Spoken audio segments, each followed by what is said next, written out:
Hey everybody, Matt Geary here for the Geek Pride cast on this Monday evening. With me tonight, we have my co-host, Peter Ellison. Good evening, everyone. And nobody else, because they're all lazy bastards and ill and can't be bothered. So it's just me and thee, Pete. Yeah, the and cool kids. I'd like to caveat this by saying I have been partying every night this weekend, and I'm still on the podcast. Let's put that into context. This is dedication. You are the cool kid. You are the cool kid. My know weekend about consisted that. of walking the dog, telling myself that I was going to do a load of cleaning around the house, ended up taking stuff out of the dishwasher and putting stuff back in the dishwasher, and then I proceeded to paint toy soldiers and watch history documentaries on YouTube. And that's all I did for all weekend.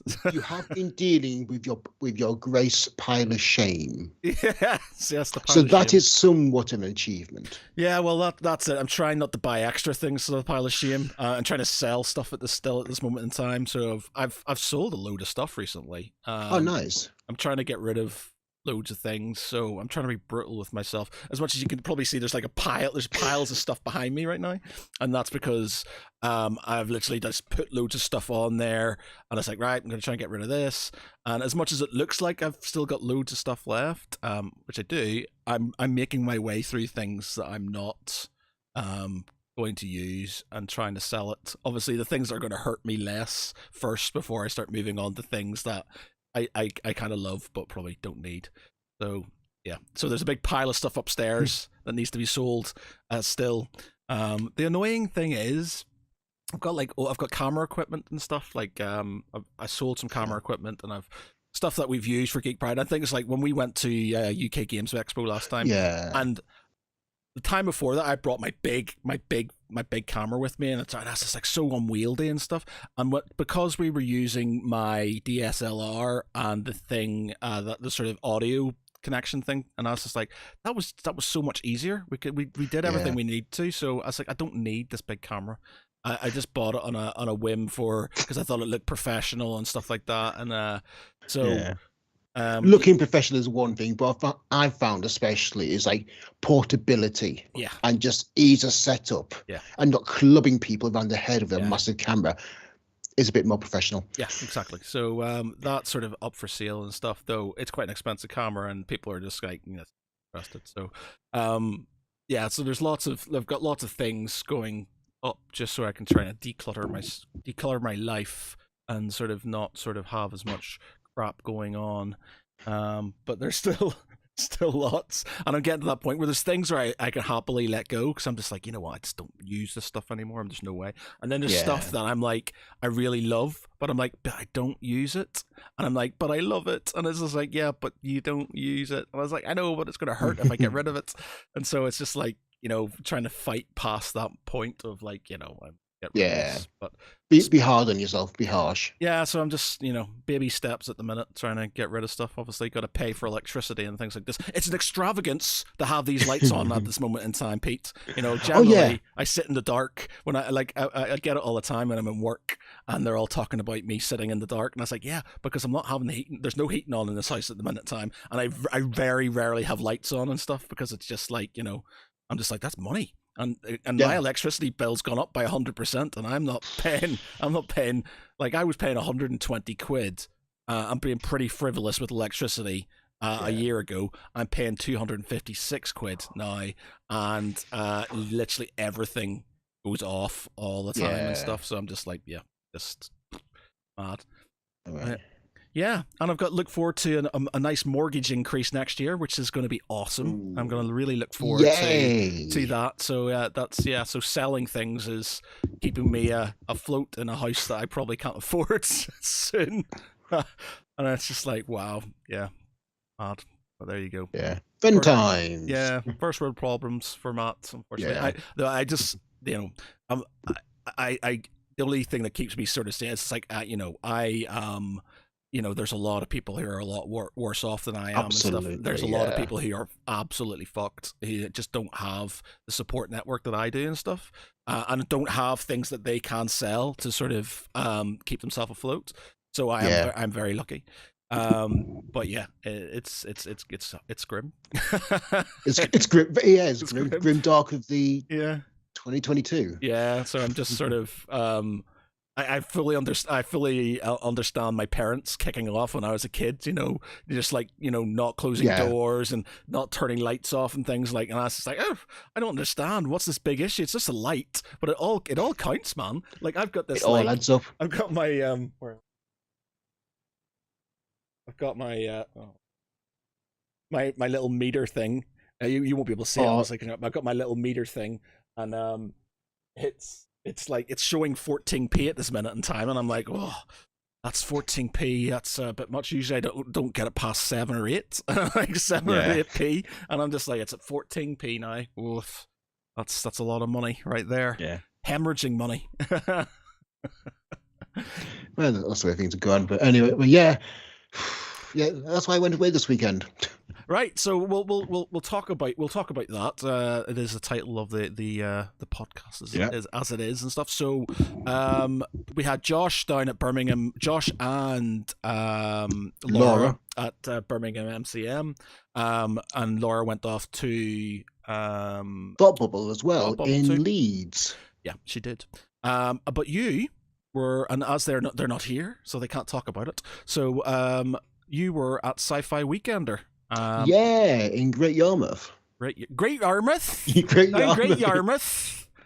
Yeah, it's a bit out of the way, but I mean, it's very out of the way, to be fair. I mean, essentially 5 hours, man. It takes me about 5. It took me, my ex, I had a dad in Great Yarmouth, and we drove there, and it took about 5.5 hours from Manchester.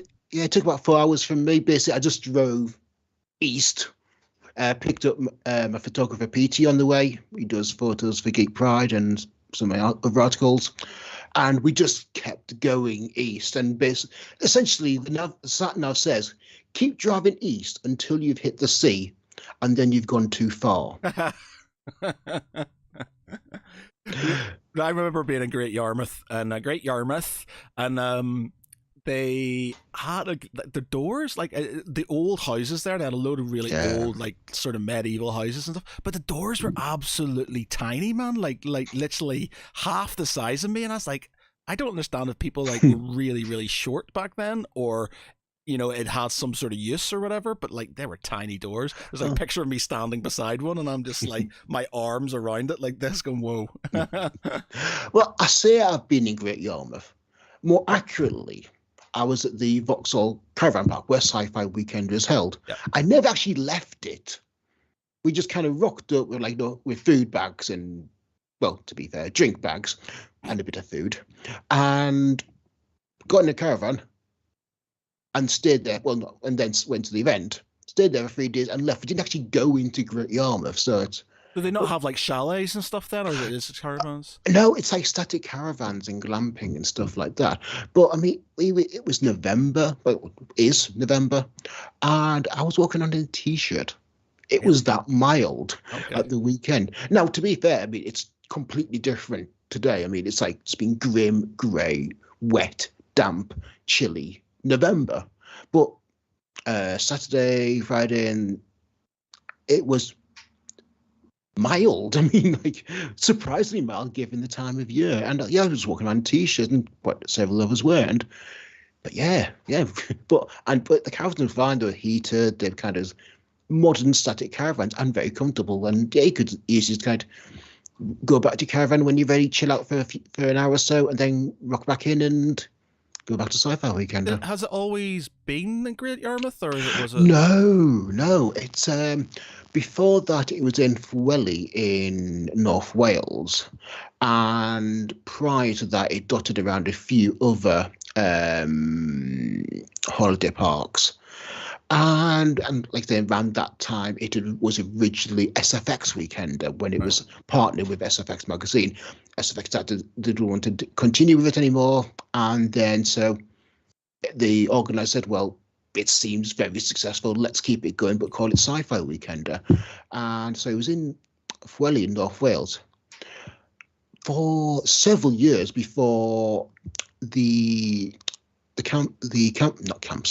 holiday park where it's been held, said, "Oh, we're going to knock down and completely rebuild the main venue," which just happened during the out of holiday hours season, which is actually when Sci-Fi Weekend is held. So, well, there's no way we can't hold the Sci-Fi Weekend there because there's no building, there's no venue. So they shifted to on the other side of the country and went to Great Yarmouth. Yeah, like literally, just like the furthest from everywhere, and it's like. Well, to be fair, I mean, Fweli is fairly remote the best times. That said, I mean, it's a very nice drive going there, straight over Snowdonia.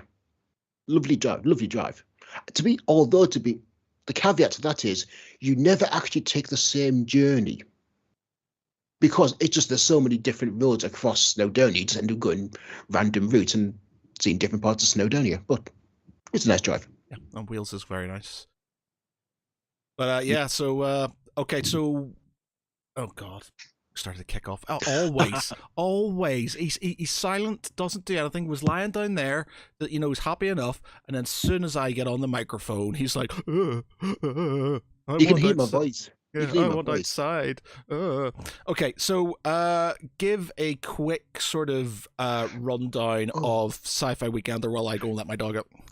Okay, Sci-Fi Weekender. A Sci-Fi Weekender is not a convention. Forget Comic-Con, forget MCM Showmasters. It's a festival. It's a celebration of science fiction, fantasy, and horror. And basically, it's a gathering of geeks, nerds, gamers, and we all just come together to share our enjoyment of geekery. And it's the guests draw the people to the event, but it's the atmosphere that keeps people coming back year upon year upon year. How many days is it? Okay, officially it's 3 days. So it starts on the Friday, is it? Thursday evening, then Friday, all day Saturday, and then Sunday is the slowly recover from the culmination of silver hangovers and drive slowly back to normalcy. How many people does it hold? It varies. The numbers go up and down. This one was a bit quieter because it's the first one since COVID happened. So it's got to feel like things are kind of gearing back up again and reminding everyone of what Sci-Fi Weekend is and can be and what it means. But I think there was a few thousand there, to be fair. I saw a video. I think it was a Level Up Leroy's. Yeah. And it had like oh God, what's his name? Not his name. Adam. Podcast. Oh God. John Robertson. I've got John Robertson. Yeah, John. How could I forget his name? What a legend! But yeah, it was him, and it was all very. I think it must have been the last night or something, and there was stuff. Yeah, that was Level Up Leroy's DJ set was the final climax on Saturday night. 2 hours set, an absolutely storming set, and it basically reached with. It ended with pretty much all the organisers and the compare. So you had like John Robertson on there, Adam Kolkoff, and Area 51, who were providing all like the dancing and performances, and it's basically a massive party. And yeah, really, really good. Audio visual feast, and yeah, absolutely amazing to dance around to. So what's the sort of like? So in my mind, it feels like it. So is it like sort of like? Is there like a convention area with things and stuff, or how does it sort of? Okay, the basic venue is what they call the spaceport and the main void. The main void is where they have them, as the name implies, the main events on, and then they've got like another slightly smaller room just next door called the Spaceport, where they have other events going on. So basically got like 2 channels of events going on throughout the weekend.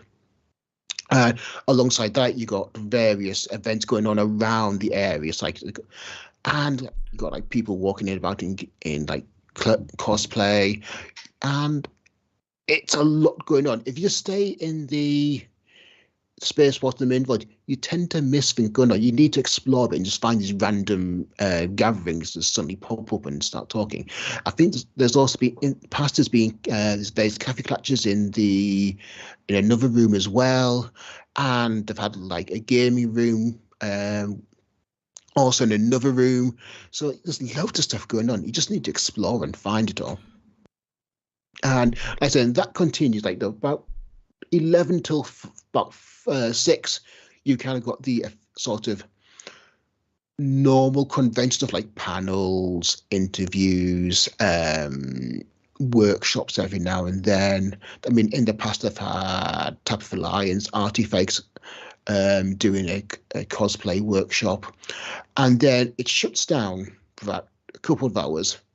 And then you have the evening entertainment come on. So you kind of got this, for example, this year they had Madam Misfit, you've had The Dark Room, you've had Professor Elemental, others have included Darth Elvis, Blues Harvest. Yeah, very cool.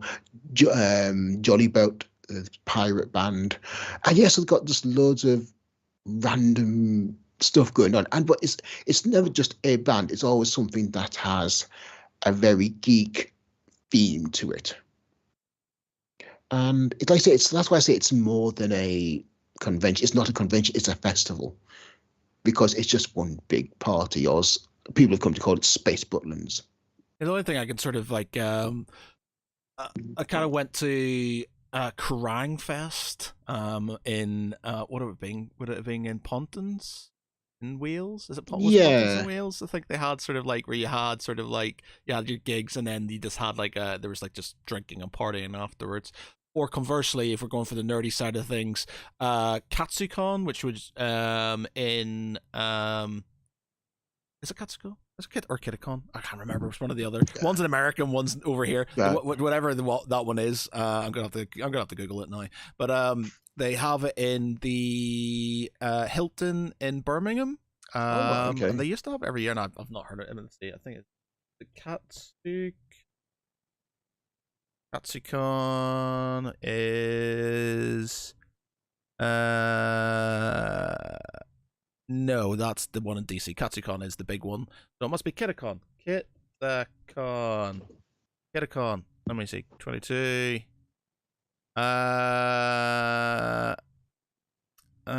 Kitakon. Or they changed it. It used to be in there. They've changed it now. It's in Coventry.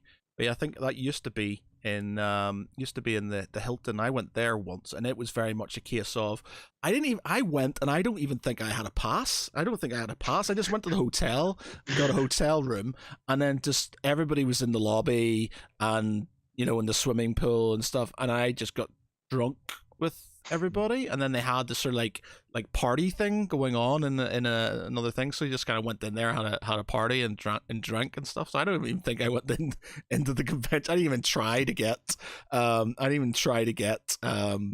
like a pass or anything, because I was just like, I'm just gonna get drunk, so it's okay. So I literally just got up, had a swim, got drunk, and I rinse and repeat for like 2 days.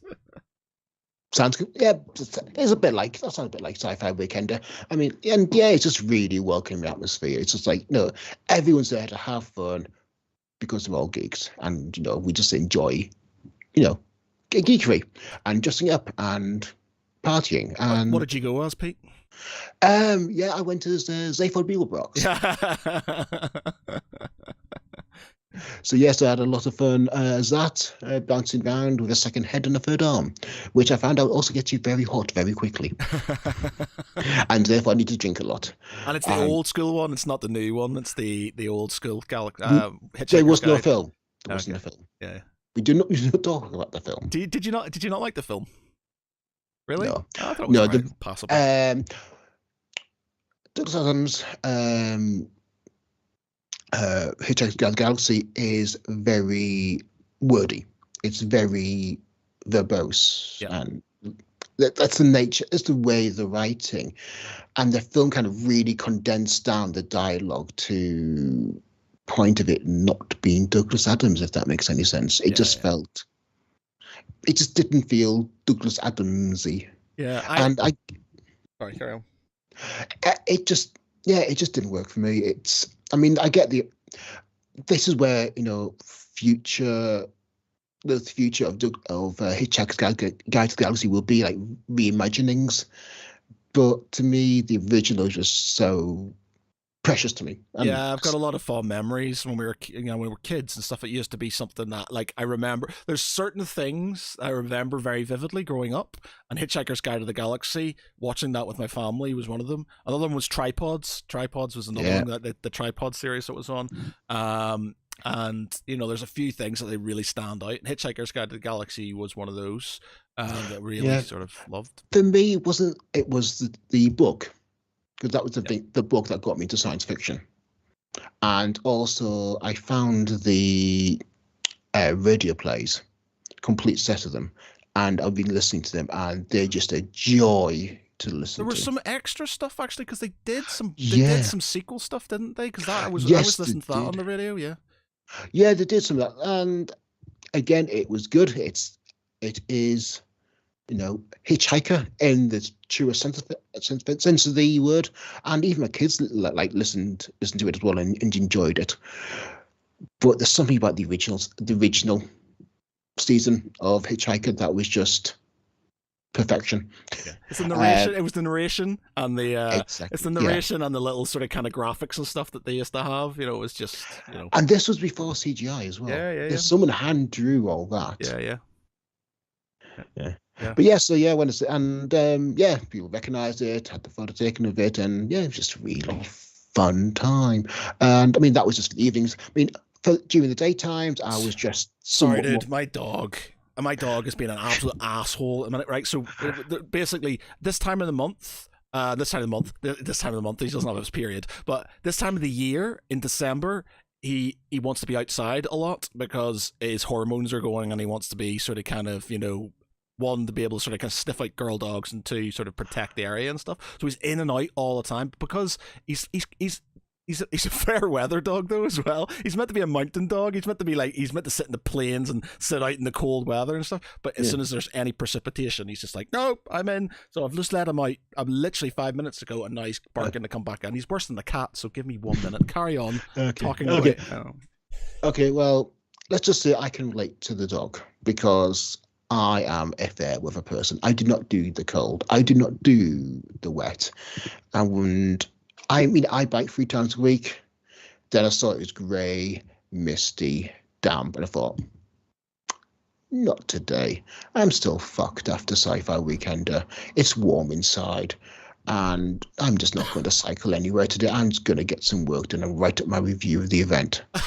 Yes, the cycling. Yeah, you're very good at that, Pete. You do that quite regularly. I do quite regularly, but not today because it's just so bloody cold and wet and damp. For no, I'm still fucked after Sci-Fi Weekend. I'm just going to stay inside. I've got no excuse though. I was sort of I was doing quite well at every day. I would do about 35 to 45 minutes weights. Yeah, and then I do walk the dog, get myself some cardio and stuff. But I've just not been doing it. I've just been like, and it's just like because I put on weight. I was down to like 95 kilograms. I'm back up to like 100 and something now, and I'm just like, come on, Matt, get back on it. Yeah, I do. You definitely feel a lot better. It's just motivating. It's just definitely it's just motivating yourself back to doing it, and it's getting yourself into a routine. I find that as soon as I take time off to do something else, and it's so hard to get yourself back in. But as soon as it's just a routine, then it's not as big an issue because you're just sort of used to it. So, but yeah, like during before we started, like during the day, I was just somewhat more professionally, and was full transparency, full disclosure. I was one of the interviewers on this, like for Sci-Fi Weekend. I interviewed Catherine Evans on the Saturday and the artist Jeff Cummins on the Friday. Oh, brilliant! So yeah, and they were both lovely people. Really enjoyed chatting to them. Just thought like also very different people. I mean, like I say, Jeff Cummins is an artist, started out in music, doing music album covers, then moved into doing book covers for Doctor Who books. Meanwhile, Catherine Evans was a YA author and then kind of shifted into crime. So it's both were really kind of very different interviews, but also equally interesting. But yeah, I just really enjoyed just kind of sit back on the stage and chatting books. Okay, so you were actually on stage with microphone in hand and sort of talking away to them? Yeah, wow. Yeah, and just like and so it's kind of a bit like singing from a supper in a sense, because like yeah, people enjoyed it. Like both, thankfully, both of them came out and said thank you very much. We really enjoyed it. So yeah, there's always kind of a bit of a pressure when you're kind of on stage, but it's good when you're up there and just kind of chatting to people. And what's come to us, you can start asking people for questions. I've run out of questions. Anyone got any questions? Yeah, there you go, Sci-Fi Weekender. If you need more interviewers and stuff, Geek Pride are happy to oblige. Any convention, obviously, Yeah, got some seasoned veterans here, regular chit chatters. So yeah. Okay, well, I was thinking the other day, like we started, like almost restarted, like the Geek Pride podcast, March 2020. Yeah, well, we've been going pretty much since I was thinking of it, because we've got, like, as it stands, I think we're on episode 70. Technically, in this season, we're in episode 75 or 79 or something along those lines. But we had like we've got 100 or something extra episodes from back in the day. We've basically on technically three seasons. So we had our stint when we were on Google Hangouts, like in the first days when there was literally about 20 of us all. On like, if you want to see chaos, go back and watch some of the old podcasts, because there was literally about 1 million of us all on there. It was a good laugh, but it was just like, and we had sections, and we had like Mike Orvis did sort of like little sort of kind of things, and we little jingles, and we did like little sections and stuff. And there was loads of us that would just sit there and and it was on the Google Hangout, so the quality wasn't great and stuff like that. But they're quite amusing to watch back. And then we sort of kind of did the thing when I had my old man cave and stuff, where we started kind of doing it a bit more properly, better microphones, we got better guests in and things like that. Yeah. And then a lot of shit happened. And then my dog is starting to kick off again because he's an asshole and he does stuff. And he can hear his nemesis outside. Yes, well that's it. Do you know what happens? That dog, it's gonna eat that dog. You know what it is? I kind of don't blame my. This is completely off the point, but it's just like because my dog's so big, you can't just leave him to his devices, because if he goes mental, and I guarantee I go in there, and it's gonna be a chunk out of my window. But basically, that dog that walks past my window, it walks past and it barks. It stands in front of my house and it barks and it winds my dog up, and because my dog is huge. And my windows are literally old school. This house was built in 1856, so these windows are old school, sort of kind of just wood with a glass pane. They're not double glazed or anything, so he's easily going through those if he wants to. And that dog winds him up. And there's been times when I've come back, and there's one video on his TikTok where he's gone back and he's literally ripped off, and he was literally about a small slither away from going through the window, because he'd torn out the entire window frame. And I was just like, oh shit. And it's because of that dog. And it's just like the guy just, part of me wants to just run out and go, look man, all right, I appreciate this is, it's a public road, and you've got your dog, and your dog doesn't like my dog, and my dog doesn't like your dog, but your dog isn't destroying your house. So can you just walk him across the road or something, or go somewhere else? Because he's costing me a small fortune. The only good thing is I know how to fill wood now, so like I'm a master at wood filling now. So if anybody has any issues, I can wood fill like a champion. But it's just like, because it goes. Basically, when my dog gets wound up, he can't get to what he wants to. He starts chewing stuff, and he chews on my bloody windowsills, on my window ledge and stuff. Like, there was this little sort of like dialing that sort of kind of goes around the window, and it was very pretty, very decorative. He ripped that off and destroyed it. So I bought a new one. and I fitted it again, and I painted it. I was like, right, he did it again when that dog walked past, and I got to the point the third time, and I went, I'm just not going to put it back on again. So I just sanded it down, and he literally left it because that's just one less thing for him when that dog walks past to sort of kind of destroy, basically. And it's just like, bad dog, so bad. But you love him. I do. And that's the thing. It's just like I can understand why you know. I was thinking about this the other day. I was like, you know, like parents who are always you've got kids who are like absolute shitbags, and yet their parents are literally backing them up to the hilt and sort of like, you know, still love them and stuff. And it's like, yeah, I can kind of like, I understand that because my dog's an absolute asshole and I still love him to bits. And it's just like, you know, when he's not being a douchebag, he's an amazing dog, but when he's being a douchebag, he's very much a lot of hard work. So, a big douchebag. Yeah, he's a big douchebag, and that's the problem. And because he's a big dog, he's a big unit. It's hard. The only you know, the good thing about him being like that is it's very unlikely that anybody is gonna sort of rob me, because if they do come into this house, they're probably not escaping with all of their limbs intact and stuff, basically, because he'll have them. And it sort of kind of, there was like, when I was first moved in here, we had I said to the builders when we were getting my loft sort of done, I said, look, I've got a big ass guard dog, doesn't appreciate, especially men walking into the house unannounced and stuff. You have to literally let me come to the door, I have to introduce you in, and he has to basically see you coming in with me, and you're not just to walk in on your own, because as you walk in on your own, he thinks you're up to no good. Invading his territory. Yeah, and he'll have you. And they went, all right. And what did they do? Just come in, knock the door, walk straight in. Didn't, you know, nothing. And my dog goes absolutely buck mad. And I just remember I was sitting in this chair and I saw him fly past the door and this massive ruckus, and the builder just going pure white, and I had to dive out, grab my dog, and I said, like, told you, man, don't, you know, you shouldn't have just, that's, you know, I told you, you have to knock the door. I have to invite you in. He has to see that it's safe. Otherwise, he's just going to go, this is my job. You're an invader. I'm having you. And it's just like, oh, yeah. Anyway, so back to where we were when my dog wasn't trying to destroy my windows. So we had like, you had some more guests. We got a bit more sort of going on. And then it was sort of, was it about, we started the podcast again. Was it 2020? Yeah, it was about March, April 2020. We were thinking about what could we do, a bunch of geeks, do to kind of do our thing to help out. Was that when we started doing more guests, or is that when we started getting a lot of the sort of kind of, because we had the some of our first guests were from the No Sleep podcast and stuff, weren't they? Yeah. No, basically we kind of just studied amongst ourselves first, and like just basically kind of just doing some random chit chat, talking about like current geek events. And saying, well, what else could we talk about? And I thought, well, why don't we get some guests on?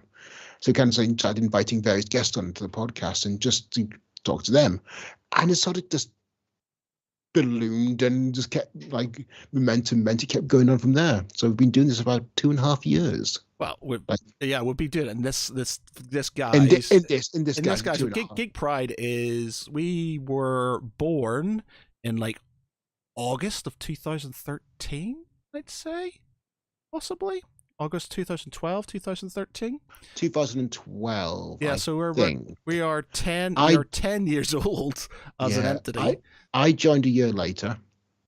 Yeah, 2014, I think. I mean, I'm just gonna check. You know, so so we're in and around then and stuff, because it was around that. So like, you know, I had a lot of momentum at the start, a lot of stress, and then it got to the point where I think we realized that we weren't going to be able to compete with the IGNs and the I think in naivety when we were younger, I would say younger, but you know, 10 years ago, still younger. I was 31 years old. But you know, we had this sort of kind of naive belief that because there were so many of us and we were all so super enthusiastic about us, that we could sort of take on these big companies, and we were doing pretty much everything. We were doing everything. And it got to the point where I would realize that I was finishing my job, coming home, and then doing another job, and it was really, really getting to me and stuff because I was just like I couldn't deal with it all, and then there was all the internal politics that came with it and stuff. But I think it's not just we're not sort of hitting massive heights. I'm kind of liking where we are because it's like it's more of a gradual burn, which I kind of wish we'd done earlier on. Because I think we would be further forward than we are now had we sort of just done it gradually instead of sort of spaffing at the start. But yeah, I think, especially the podcast, I think it's sort of becoming a lot more sort of, say popular, but not compared to like big podcasts, but for us, like we've got 4 people watching us at this moment in time. It's unheard of. People actually watching us live. My God. Wow. Okay. No, yeah, I've shared this with the Sci-Fi Weekend group. So if anyone Sci-Fi Weekend was watching, hey guys, hope you're recovering. I really hope you're recovering because whoa. Yeah. Yeah, I mean, going about Sci-Fi Weekend, like there's a lot of audience participation, audience engagement is a lot of that. When you go to a convention, there's the guests. And then there's the attendees. Yeah. Now, especially at some of the more stricter and rigid conventions, you kind of like, well, okay, you got there's a queue to sign, and right, okay, and you kind of like then there's an extra for a photo and an extra for a selfie. So yes, it does have kind of a signing route and all that, but there's no separation between guests and attendees. If the guests want to go to the bar, they go to the bar, and you can find yourself like standing next to one of the authors or one of the actors that's visiting, and it's a much greater sense of community there because it's not really them and us. It's just we're all here because we're all geeks, and that just makes it just that sheer just mingling, gathering makes it feel very different, and yeah, there's less barriers. I think is the best way I can put it. That makes sense? Yeah, that makes sense. Our first episode was 9 years ago. Oh, wow. Okay. First episode. We've got 170 episodes, of which I think you can get half of. I think there's you can get half of, I think, on because I think I started adding them to, what's it called? Like iTunes and stuff like that. Yeah. Sort of in, sort of episode sort of 70 or something along those lines. But there's lots of them. So basically got 170 on YouTube. And the first episode was we had an episode 0. We had an episode 0 on our YouTube. So yeah, 9 years ago. So wow, time flies. Yeah. But yeah, going back to Sci-Fi Weekend, one of the things I really enjoy is that if someone makes an impression, they're invited back. Yeah. So the example is John Robertson brought the Dark Room, and naturally the audience went wild for it because it's hilarious. He's a natural showman. He's a natural showman. He's hilarious. Unless you're the one playing the game, then it's absolutely terrifying because he's just hurling, just shouting at you. Rather a lot, just training, shouting at you, and so naturally it is terrifying. But then kind of let's bring it back, and so yeah, he came back again next year, and now he's interviewed Brian Blessed. And he's also been interviewed as well about his experiences during lockdown. And he's done comedy sketches as well, during the SFW Awards ceremony on the Thursday nights. So he kind of if you're successful, you make an impression, great. You become part of the family, and it kind of really builds on that engagement in community. And what sort of awards do they do? It's more kind of SFW awards, with more awards focused on SFW, the best guest, the best author at SFW, and so on, and the best band that SFW had. So it's very kind of internal in a sense. Okay. But it's a kind of a recognition of the contribution that they've done to the event and to the sci-fi community, and just yeah, it's a little kind of thank you from the organizer. Yeah, you're doing good. Thank you very much. And yay.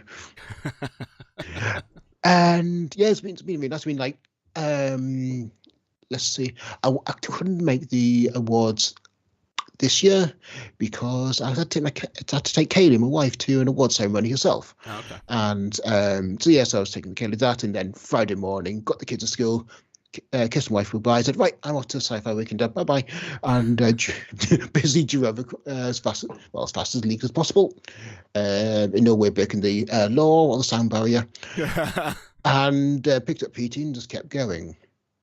Yeah, we've never changed cars so quick and fast. It's like grab stuff, in car, go. Is it always in this time of the year, or do they usually have it? It's moved around. It has either been March, April time or October, November time. Always out of the holiday season, basically. Right. Now it's jumps between those two. Partly because of COVID, they've experimented a few times with having a satellite event called Sci-Fi Weekend in the City, which is conveniently held in Sheffield. In the year two, so it kind of meant you had a main one going on, and the kind of the satellite event, Sci-Fi Weekend in the City, taking place 6 months later. Okay. And that kind of held on either side of the holiday season, and yeah, like the next one is only going to be in 4 months' time. It's going to be held in March, and then because basically, as I understand it, I could be wrong. Is like this is kind of like the first one after the COVID pandemic and lockdown. So the kind of like this was the makeup for the ones that had been cancelled, Right. and then next season it's going to be next year it's going to be in March time, and then subsequent years it's going to be around missing 12 months leaps. Right. Okay. Right. So, but only 4 months until Sci-Fi Winter, so I better get started on my next cosplay. You can't go for Zaphod Beeblebroth again. I do like taking Zaphod. I mean, I've worn him for quite a few actually, and I wouldn't say it's an easy one to do because I have to ask Peachy to help me to strap me in because I've got to strap all the head and arm to me, and I can't do that by myself. I need to kind of someone kind of hold the head in place, and then I kind of use all the straps to attach him to my body, so his head doesn't go flying off.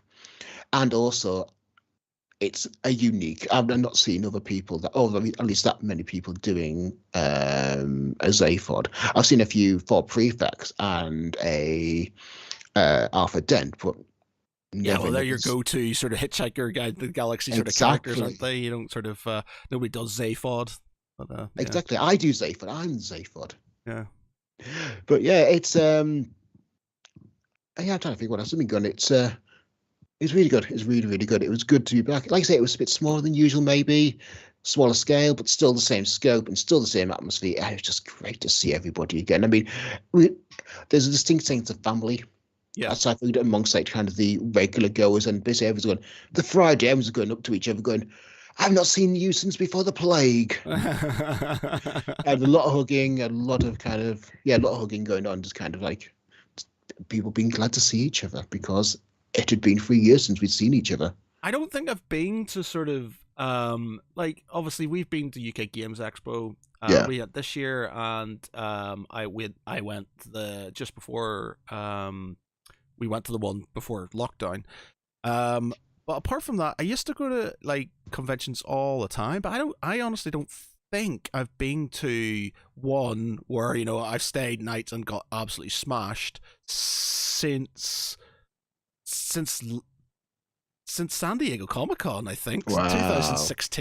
2016 I think was the last sort of kind of one that I went to, and sort of, or was it, did I go to the MCM in the, I don't know, I went to the MCM in the October after that and stuff, but yeah, it was just like, I don't think I've been to one since. I don't know what it is. I just felt like I used to go to the MCM Birmingham's fairly regularly, Birmingham Comic Con quite regularly, and it just felt more of the same. There wasn't enough diversity. So, well, I've been once. and it's mostly traders, Yeah, yeah, and there's a lot of trading, and there's kind of the panels and guests are sort of at the periphery almost. yeah. I used to go to EGX quite a lot, but then they moved it down south, and it's just like, That's coming back up to Birmingham again next year. okay. I might, So hopefully, looking forward to yeah, that'll be good because yeah. it's just like one. It only takes me an hour to get there and stuff, and Yeah. an hour and a bit to get there and stuff, and even if I decide I want to move, I want to go back that night and stuff, but then it gives me the option. I can't stay if I want to and stuff. And Yeah. The opposite.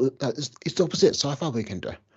There is stalls and merch you can buy, but that's at the periphery. yeah, The guests and the panels are at the front. They are kind of dominating the event. It's people come here to see the panels and see the workshops and see Brian Blessed kind of be Brian Blessed basically. I mean, the guy he's got a fantastic history, and he's done so much, not just acting but just his climbing Everest. Yeah. He's got so much kind of story to draw upon that even if you've seen him kind of talk about 10 times, he's telling a new tale each time you hear him, and it's like the guy is basically a 20-year-old stuck in an 80-year-old's body.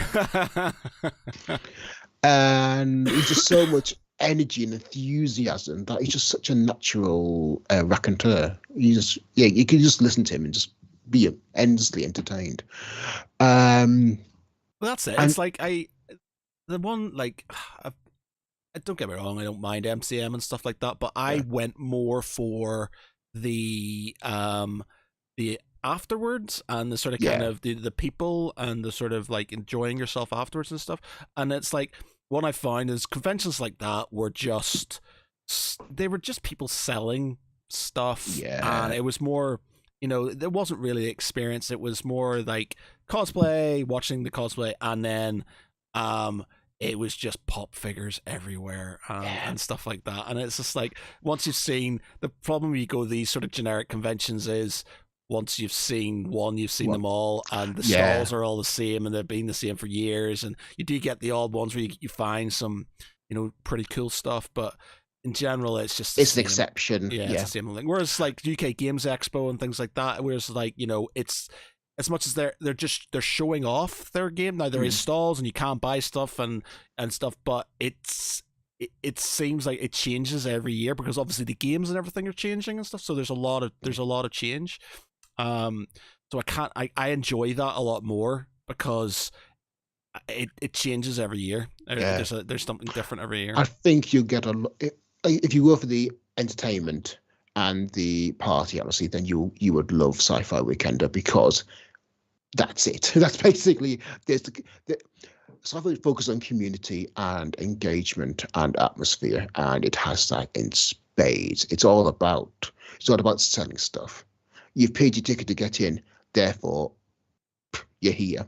That's what they wanted. They wanted you to hear, and now you kind of you just keep coming back just for the random insanity. And there's a lot of fun. I mean, a prime example is the cosplay competition. That's a staple of all conventions everywhere.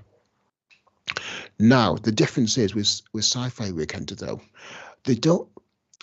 screen accuracy is appreciated, but what they look for is idea and imagination, far more than just, oh, well done, you've done a screen accurate Harley Quinn. Yeah. But here you've got a flamboyant potato alien. Have you ever seen Sci-Fi Weekend? So you ever seen The Dark Room? Yes. You understand where flamboyant potato is? Yes. And where there's alien come, and so they might combine the two. And that was just fantastic. Well, who else could come up with that? And just like, it was brilliant. It was really well done. I've been in one cosplay competition, and it wasn't because I volunteered for it. It was because I got nabbed. That time we went to the UK Games Expo and I dressed up in this sort of kind of Crimson Empire sort of armor and stuff. I was literally walking around with you. And then I think I got nabbed by one of the cosplay organizers, like, you need to come over here. And I was just like, well, what for? It's just like the cosplay competition. And I was just like, I'm not here for like, and like, she's like, yeah, well, you just come over here, and You are now. you are now, and she just put me in a line, and I can't, I think I can't, I was, I won something, so I don't even know what position I came, but I got this sort of like sash cosplay Nice.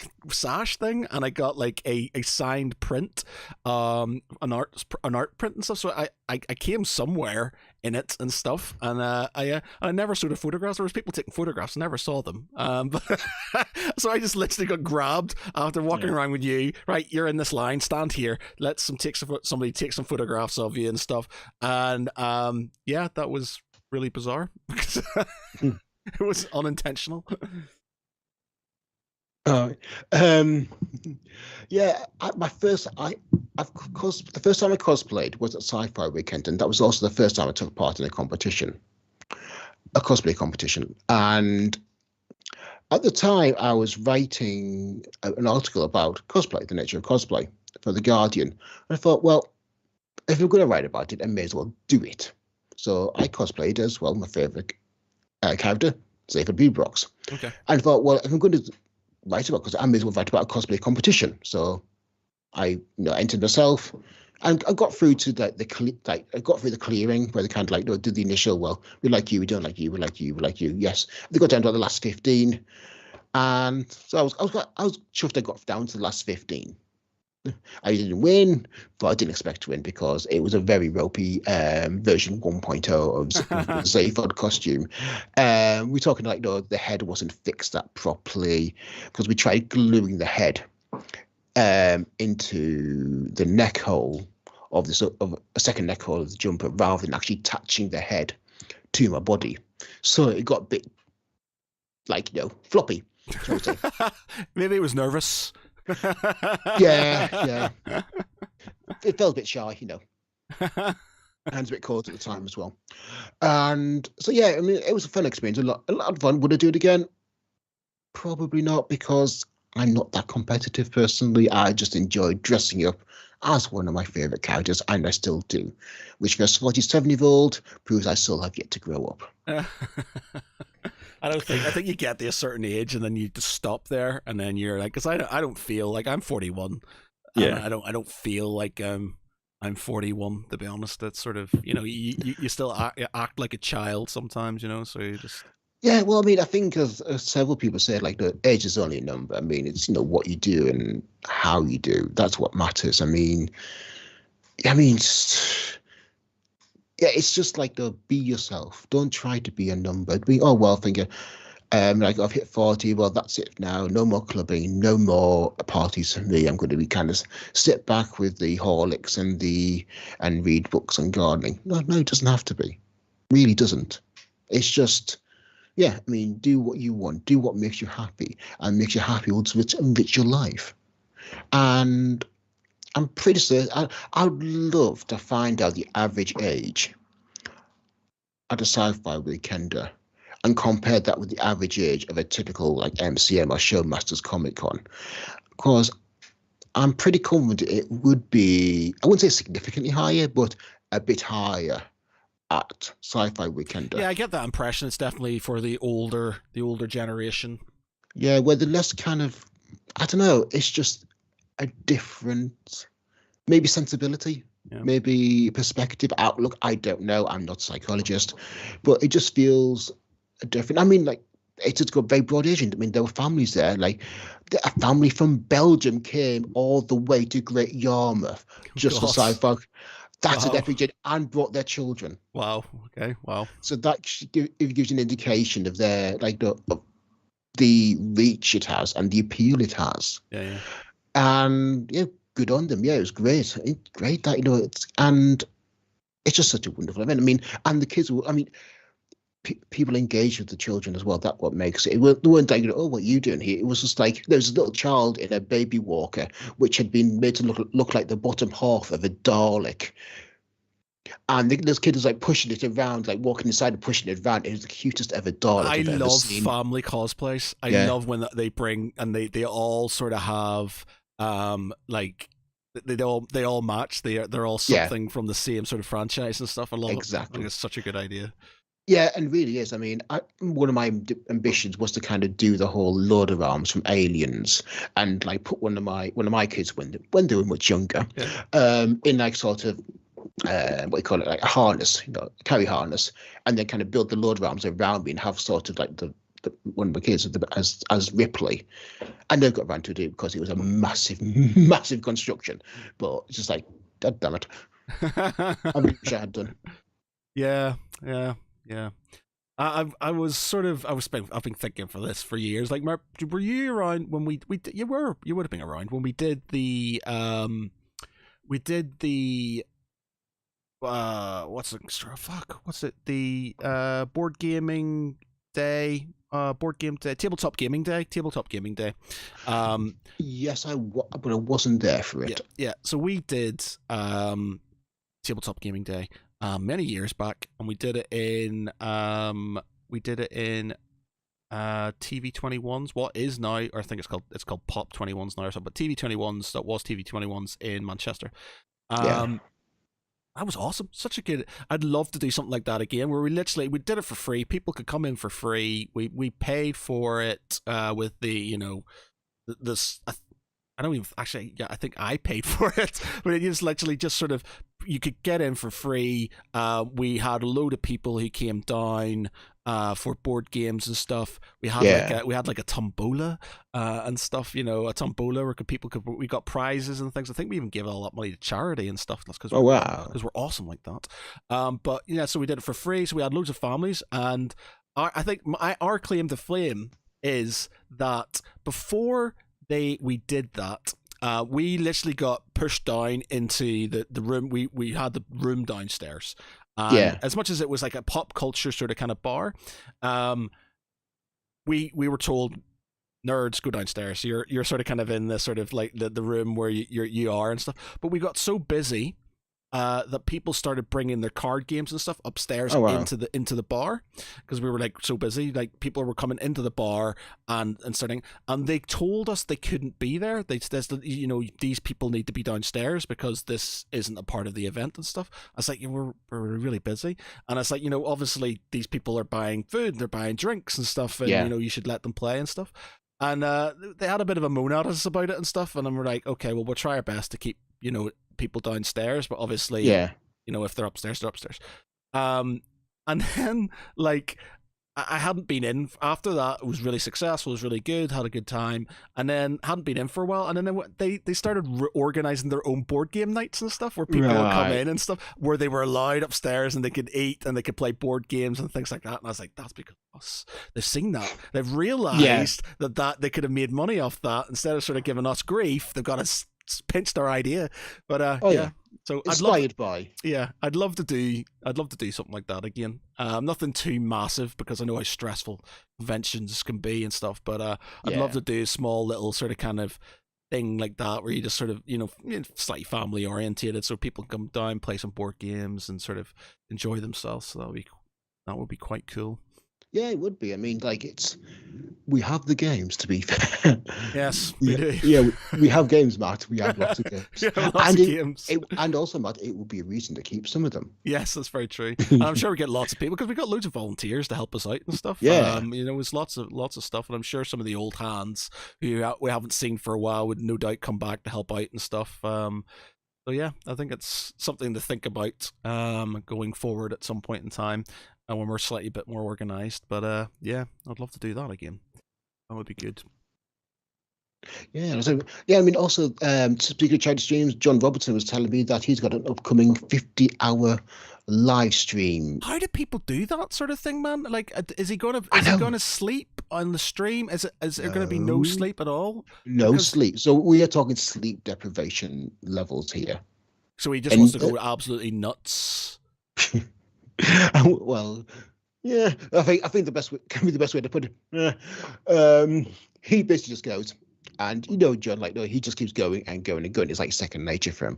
But then I think it gets really weird towards the end. See, because I've seen sort of like, on YouTube channels and stuff where they do marathon. They do marathon sort of things, and there's ones that have been going on for, like, they've gone on for weeks and things, but they sleep, so they just have they have a moderator on the chat, so nobody's kind of doing anything too bad. But you know, they sleep and stuff. But then some of them have things where they can be woken up and stuff like that. But yeah, doing it for 50 hours with no sleep, I'm not sure if that's healthy or not. I'm not sure if that's going to. How long can you go without sleep before you start to shut down? Yeah, I don't know, but yeah, it's going to be. I think you also just drink Coke and have a really wake up and just go for it. Apparently, the longest recorded time without sleep is approximately 264 hours? Fucking hell. Or just over 11 consecutive days. Although it's unclear exactly how long humans can survive without sleep. It isn't long before the effects of sleep deprivation start to show. After only 3 or 4 nights without sleep, you can start to hallucinate. And I have to say, man, right? So when I was doing my dissertation, many moons ago when I was in university, I did the stupid thing as it was to all-nighter. Yeah, I left. You know, I had a year to do this thing. I had 3 hours a week in university, and the rest was meant to be done sort of studying and things like that. I was like, wow, no, I can go out drinking, I can enjoy myself, I can work, I can do those things. And then it literally got to the point where there was like 3 days left. I had 15,000 words to write, and I hadn't got an idea what I was going to do. And so I literally sat down, and I don't think I slept much for 3 days. And and the amount of Pluro Plus and Red Bull and stuff in my system, and my feet were talking to me by the end of it. Like I physically, it was like that sort of episode of The Simpsons where Otto's feet are talking to him and stuff. It was something like that. It felt like my feet were talking to me at one point in time because I just hadn't slept, because I was trying to get 15,000 words written in 3 days when I had an entire year to do it. And so, unsurprisingly, I went back and read my dissertation. It's not very good. It's literally me pulling shit out of my ass for 3 I am a fish, basically. Yeah, pretty much for 3 days. And it's just like, I didn't get I think I got like 65% for it or something like that. But it wasn't bad for 3 days. But like, I could have maybe.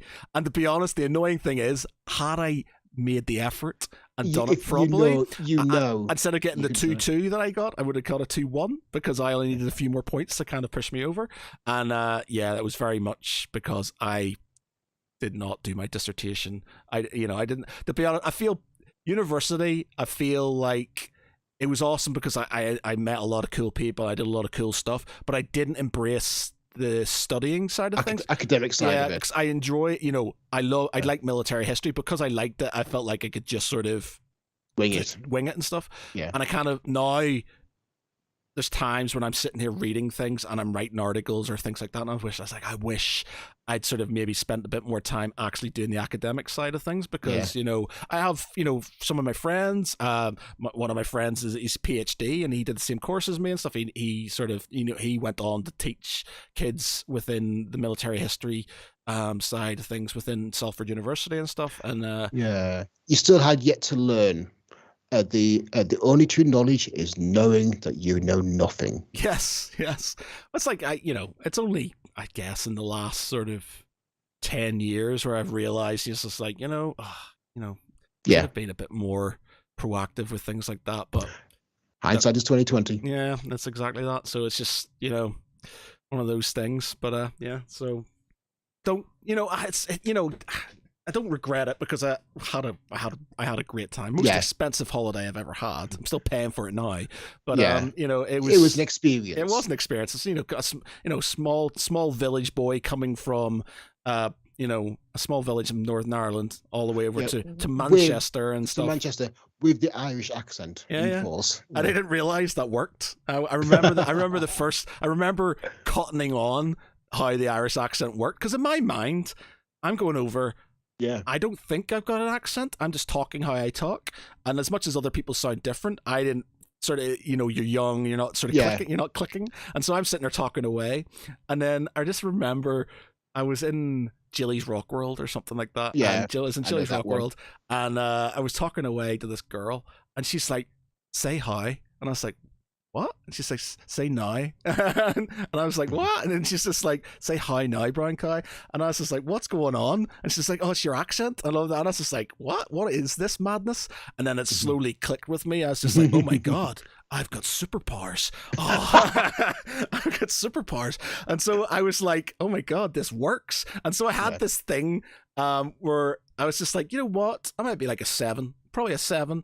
And I'm just like, but because I've got an accent, that gives me an extra point. So any English 7, I'm up gunning because I've got an accent. So I'm winning out on these people because, you know, I've got a slightly I've got an accent going on. And then I had this thing that I called the trifecta because I was just like, you know, for pulling when I was 19 years old and stuff, so I had the accent. So I was just like, oh, it's like looks. It's like, yeah, he's not a bad looking fella. Then they come over and oh my God, he's got an Irish accent. And then they come over and I use a Jean-Paul Gaultier, the sort of kind of spray, and it's like, oh, he smells so good as well. And it's like, yeah, done, sorted, you know. And it works sometimes. The accent generally worked a lot. It just, the annoying thing is you go back to Northern Ireland and I'd be like, because I'd had so long in England with an accent, I'd go back to Northern Ireland thinking haha, and I'd be talking to the barmaids or whatever, and then they'd just be like acting like everything was normal, and then you're like, oh my God, it's like my kryptonite. I've lost all my powers. I can't use it anymore.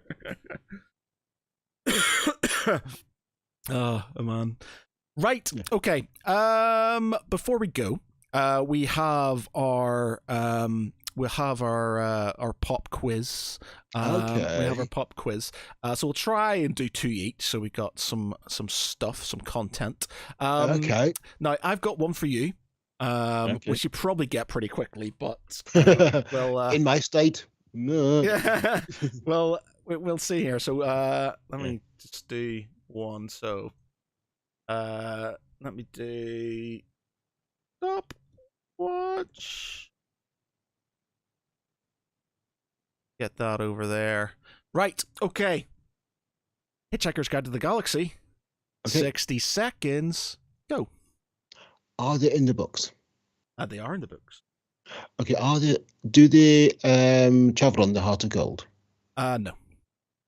Okay. I assume they're an alien? Yes. Okay. Are they green? No. Okay. Can't be the mice. Are they from Agraphia? Yes. Slightly Barfast. Yes, it is Slutty Barfast. Very good. Yeah. I initially thought very good. Thought no, they are green. Okay. Yeah. I was going to be very upset if you couldn't get that, Pete. I was just like, he's got to get it. I would have been ashamed of myself. Yeah. As soon as you mentioned the mice, I was like, oh, is he gonna skip past it? But no, you got the mice. Well, I skipped past. Well, I thought it was the mice travelled. Yeah. On Heart of Gold spot. No, it can't be them. Yeah. Okay, right, I've got to quickly come up with something quickly. Very quickly, because I've just been to a sci-fi weekend and I just can't think of it. Sci-fi. It's my brain's just shutting down. Right. Okay. Okay. Yeah, I've got one. I'm going for the people in the sci-fi weekend to listen to this. I am going to do a cosplay I spotted filmed by one of the Galactic Knights on Saturday night. David, this is you. This is all your fault. Oh, is this gonna be a really obscure Star Wars one? No, it's MCU. Oh, MCU. Okay. Yep. Okay. Right. So don't worry, I'm looking for obscure 90s Marvel comics. Okay, so it's MCU. Okay, right. Okay. Yeah. So 60 seconds, Marvel. 60 seconds. Go. Okay. So do they have their own film? Yes. They do have their own film. Are they in the Avengers? Yes. Are they a god? Yes. Are they Thor? Yes. Oh. Yeah. Sorry, that was a bit too easy. That was well too easy. Well too easy. Okay. Well too easy. But yep, they did a fantastic. Which one was it? What do you call it? Last one of the Avengers films. Last Stand. What was the last Avengers? It was one after Infinity Wars. No. Yeah. It wasn't Last Stand. It was Infinity. Yeah, No, it was Infinity Wars. No, two. Second, yes, after Infinity Wars. what was the second one called? What is it? What's it called? What's it called after Infinity War? Endgame. Endgame. That was it. Yeah, I was thinking last game. Yeah, last time. Yeah, Endgame. Yeah, so the Endgame 4, and I insulted him and apologized profusely because he's wearing the blue jeans, the white with the brown boots, and the white sleeveless shirt with a kind of a black and red logo on it. I thought he looks just like the Big Trouble in Little China. Jack Burton, exactly very same style, and like and I thought no, it's not actually. Then he brought out Stormbreaker, and I thought, yeah, that's 4. Okay, I have a one for you. It's a DC. It's DC.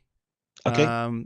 Okay. So DCEU or DC Comics? He's in both. So, but we're aiming for we'll say films. Okay, that makes it a bit easier for me. But yeah. Okay. So right. Okay. So DC. Let me get my stopwatch here. DC, 60 seconds. Go. Okay. Male or female? He's male. Okay. Do they have their own film? No. Right. Okay. Are they part of the Justice League? No. Are they a hero? They are a hero. Okay. Have they appeared in the Batman films? No. Have they appeared in Shazam? No. Have they appeared in not Justice League, the Flash films? No. Have they appeared Superman films? Nope. Okay. Have they been in Catwoman films? No. Okay, I don't watch DC films. I will kind of apologize in advance for this. Have they appeared in the Aquaman films? Nope. Are there any more DC films out there? Okay, right. I'll give you a big clue. It's in a very recent DC film. Not Green. No, that's Green Lantern. Hey, Green Lantern? No, that was recent. Oh, Pete, come on! You gotta know. I don't watch. Even if you haven't watched it, you've got to know the most recent DC of course, film. Black Adam. Right. Okay. Yeah. So he's in Black Adam. Okay, is it Black Adam? It's not Black Adam. Okay, I know nothing. Adam Smasher. Adam Smasher. Justice League. Justice Society of America. Adam Smasher. Yeah. Black Adam was actually quite good. I quite enjoyed it. It wasn't like I think it had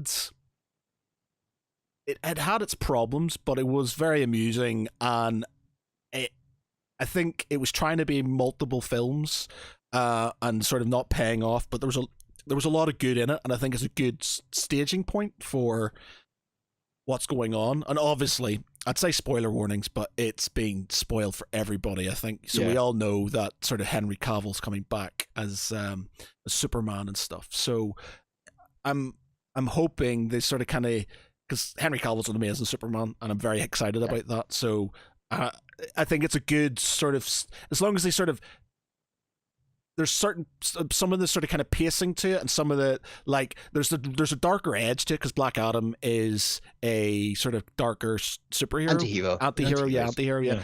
And I think if they give him, they sort of embrace that a bit more. Like the comedy side is really good, especially you know The Rock does comedy quite well generally and stuff. So there is, but there's some of it where it's like some of it felt slightly unnecessary and stuff, and there's bits in it like which were just like, what is this? They were really hammering on this anti-imperialist sort of angle and stuff, sort of this anti sort of like people coming into your country and sort of taking it sort of thing. But they were like, there's like there's if you haven't watched it, you close your ears, but it's not gonna ruin anything for you. It's just really there's this bit in it where this army of the dead disappears and stuff, and then the people rise up with like cricket bats and pipes and things to fight these guys with swords and shit, and it's completely pointless because there's literally very little that happens into it. And it's just sort of it's just it's a very unsubtle film. Yeah, it was just really unnecessary and stuff. Ben Hughes, our man, how's things? I struggle to watch anything with Dwayne Johnson in it. Dwayne Johnson. He's a guilty pleasure for me. I quite like him in things, certain things. He and stuff. is a surprisingly good actor in certain roles, and I think he has a lot of comedic skills and he's really kind of nails comedic timing, especially if you watch the new Jumanji film. He's quite good in that. Yeah. Surprisingly good, I would add.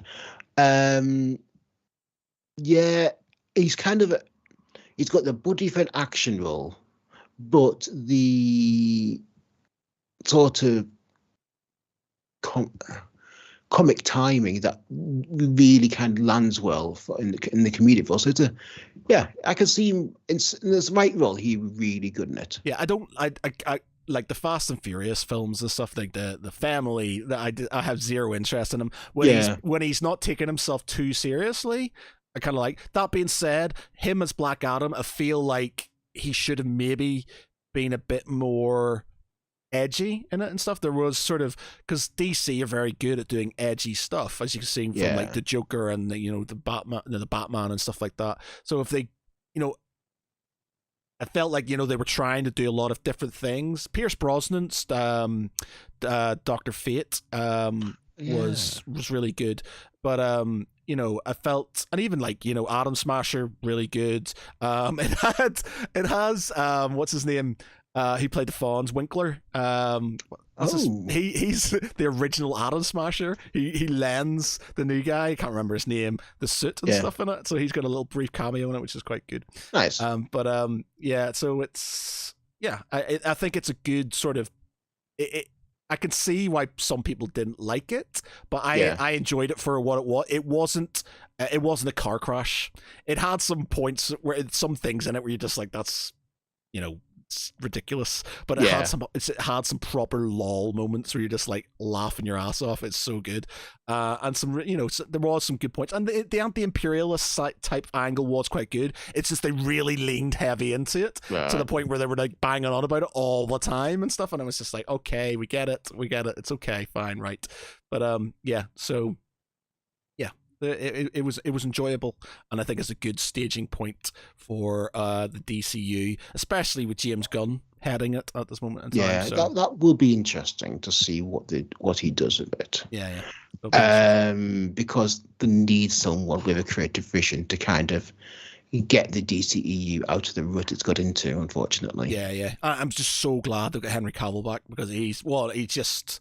He nails Superman. He does. He is the ideal Superman. He's so good. That said, Superman does not interest me as a character because he's just this kind of human, like godlike human. It's like, well, I don't know, but there's a lot of godlike humans, like Captain Marvel and stuff like that. There's a lot of sort of super overly powerful sort of kind of characters and stuff, and I think it's just because he's a good guy. It's just sort of.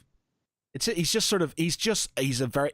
like Captain America. He is like a straight down the line good guy. What I liked about Man of Steel, I know we're going well off the reservation here, but sorry, but I remember having this exact conversation with Sean Wallace when it came out and stuff, because he didn't like it and I did.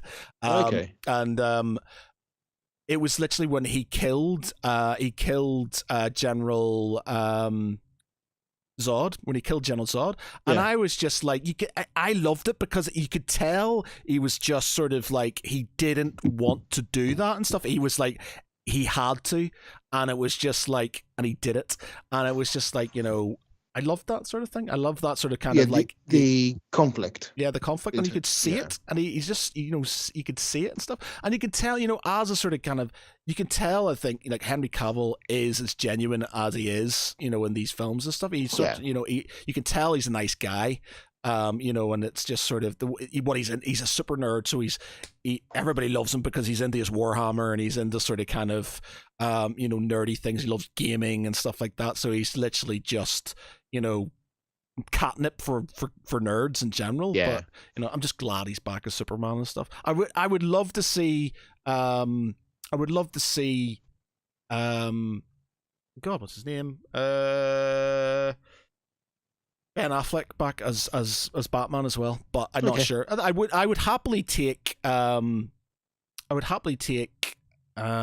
was the new Batman? Yes, I know you mean. Oh God, what is it with me and names today? Patterson. Yeah. I would easily take him as well because I actually thought he did quite a good Batman. But, yeah.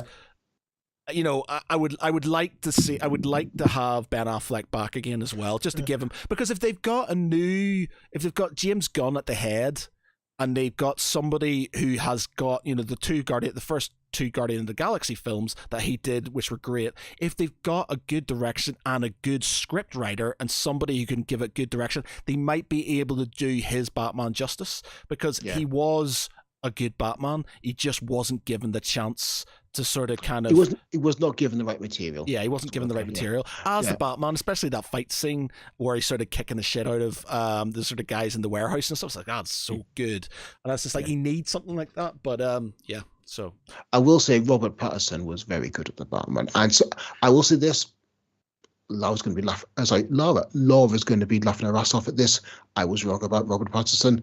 I let the Twilight movies colour my opinion. I was the same. I was sort of like, I was like, I'm not watching this fucking Twilight guy. And then I saw him in Tenet, and then exactly. And I was just like, wow, this guy. I didn't realize he was English, to be honest. I thought he was American, and I was just like, oh my god, this guy's actually pretty good. And then so I sort of kind of, I was like, okay, I could see him as Batman and stuff, and then it sort of worked. I was like, okay, yeah, it really works. He really does it quite well. An emo Batman, but still a Batman all the same, and he pulls stuff. So Laura, you were right. We apologise.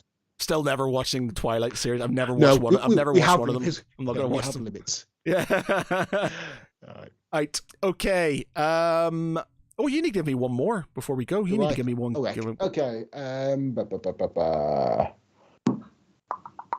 Ben says, I enjoyed the new Batman, but I still feel like the Christopher Nolan trilogy is the best one. The issue I have with the Christopher Nolan trilogy now is all the parodies of Batman, I'm Batman, has tainted it for me. As much as I really love those films, it's just like everybody takes the piss now. It's like, I'm Batman and stuff, and it's just like, the third one wasn't as good as the first two. That's the best way to put it. I think most people say that, but the first, the Dark Knight is, great film and stuff, Yeah, that's true. Yeah, I can't argue with that. It was a great film. And I think equally the Batman Returns is equally good, but for different reasons. They're both very different films. Yeah. But still continuation, and I loved both of them completely. It's telling if I would happily watch the first two. I have no interest in watching the third one ever again, because it was just like, I was never a massive fan of the original Batman films and stuff. The 1989 and the 1992 one by bloody so bad. Hell. So bad. I've been partying for 2 days, Matt. I've got an excuse. What's the guy? He did Edward Scissorhands, and he did. Yes, he did. Bloody hell! What's wrong with us? Come on, Ben, help us out. Okay. Right, cast. The Michael Keaton Batman films. Yeah, the Michael Keaton, but it's not Michael Keaton. Who directed them? It was the guy who did Sleepy Hollow and Nightmare Before Christmas. Which is a fantastic film. What's his name? What's the director's name? Oh God. Hang on. Oh, right. I'm gonna have to look it on my IMDb because my brain is shutting down. Okay, it's director Tim Burton. Oh God, I'm such an idiot. Of course, I feel an idiot. Such an idiot. Yeah.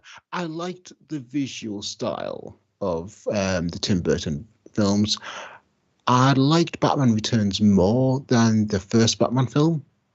It's enjoyable, but still a bit too comic, as in comedic, Yep. for Batman. Yeah. And I mean, you could even so. I mean, if you think about the 80s and 70s Batman, that was very, neon comic look. It's kind of that away from that, the Adam West Batman, but it still had that kind of comic undertones, which didn't feel right for it's essentially a tragic character. Yeah. But you can see Tim Burton's kind of gradually making it darker to the point we get Batman Returns. Sorry, not Batman Returns. Is it Batman Returns? Which one? We're talking the Nolan ones? Batman. No, Batman Returns, the 1992 one. Okay, right. Batman Begins is what I was thinking about with the Nolan films. Batman Returns is like very dark but it's really well done, and I like the aesthetic to it. Right. Okay. Give me your last sort of pop quiz thing, and then we'll end this. Right, we're going to go with the DCEU. Batman films. Okay. Batman films. Okay. All right. So, Batman, 60 seconds. All right. So, are we talking Christopher Nolan trilogy? Nope. Are we talking the Tim Burton films? We are. So, we're talking Michael Keaton? Yes, the Michael Keaton films. Michael Keaton ones. So right, okay.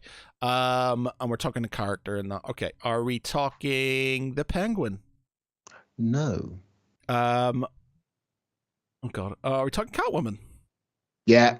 I was like, here are the two main film guys. It's the Penguin and Catwoman. There you go. I was hoping you kind of focus on the first two Batman easy film, ones, Pete. Two really easy ones. You go for stupid hard, and then you go for stupid easy, and there you go. Okay, we'll leave it there. We've been on for about just under an hour and a half, which is good. Yeah. I'm sure Pete's suffering still, so we'll let him. Yeah, there were a lot of Jägermeisters at Sci-Fi Weekend, which were drunk. Oh man, don't talk to me about Jägermeisters.